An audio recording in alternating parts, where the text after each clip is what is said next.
नमस्कार दोस्तों। आज हम बात करेंगे आर्टेरियोवेनस फिस्टुला के मैच्योरेशन के बारे में। ये कितना वक्त लगता है मैच्योरेशन में, इसके बेनिफिट्स क्या है और ये फेल क्यों होते हैं। अब पहले देखते हैं कि इसमें इतना वक्त क्यों लगता है।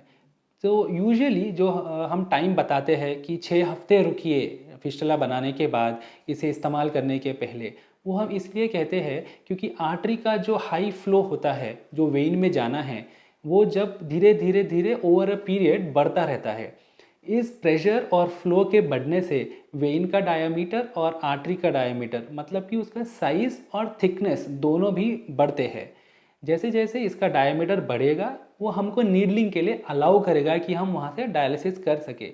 अगर हम इसके मेचुरेशन होने के पहले ही पंचर करना स्टार्ट कर दे तो ये सिकुड़ने लगेगी, और कहीं कहीं जहाँ पे अगर ये पूरी तरह से मोटी या बड़ी नहीं हुई है, वहाँ से ब्लीडिंग होने का चांस होता है, जिससे फिस्टुला फेल हो सकता है।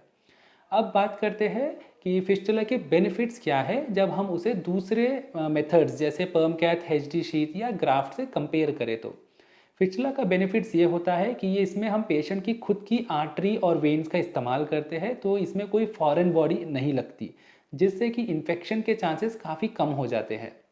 अब इन्फेक्शन के साथ साथ दूसरे कॉम्प्लिकेशंस भी होते हैं, जैसे क्लॉटिंग वगैरह, तो वो फिस्टुला में कंपेयर टू अदर ऑप्शंस बहुत कम होते हैं। फिस्टुला काफ़ी सस्ता होता है कंपेयर टू अदर्स। नेक्स्ट, इसकी लाइफ ज़्यादा होती है। तो अब हम बात करेंगे कि फिस्टुला फेल क्यों होते हैं। जब हम इसके बेनिफिट्स बता रहे हैं दूसरों से, इसमें फेल होने के चांसेस क्या है। देखिए, फिस्टुला फेल जब होता है जब पेशेंट की खुद की आर्टरी और वेन अच्छी नहीं है।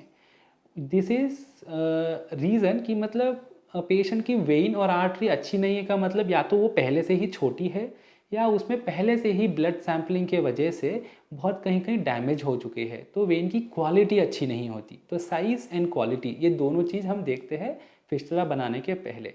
फिर भी किसी किसी पेशेंट में पहले अच्छी होती है क्वालिटी, बट फिस्टुला बनाने के बाद वो कभी कभी मैच्योर नहीं होता, मतलब वो बड़ा नहीं होता। दूसरा रीज़न फेलियर का है स्टीनोसिस, या फिर वेन सिकुड़ जाना। तो वेन इसलिए सिकुड़ती है क्योंकि उसको आदत नहीं है इतने हाई फ्लोज ऑफ ब्लड की। जब इसमें इतनी हाई फ्लो से ब्लड जाता है, उसके की दीवारों पे उसको चोट लगते रहती है, जिसकी वजह से वो कहीं कहीं सिकुड़ना स्टार्ट हो जाती है। और हम साथ साथ डायलिसिस के लिए इस्तेमाल करने के लिए उसे बाहर से नीडल लगाते रहते हैं, जिस वजह से वेन में कहीं कहीं मोटापन या फिर कहीं कहीं सिकुड़ जाती है, जिससे फिस्टुला में फेल होने के चांसेस और बढ़ जाते हैं। और तीसरा रीज़न होता है कि पेशेंट के जो सेंट्रल वेन्स होते हैं, जिसमें हम कैथेटर्स कभी डालते हैं अर्जेंट डायलिसिस के लिए, उनमें कहीं प्रॉब्लम होना। तो कैथेटर्स की वजह से सेंट्रल वेन्स में प्रॉब्लम होने के चांसेस बढ़ जाते हैं, जिसकी वजह से फिस्टुला फेल हो सकता है।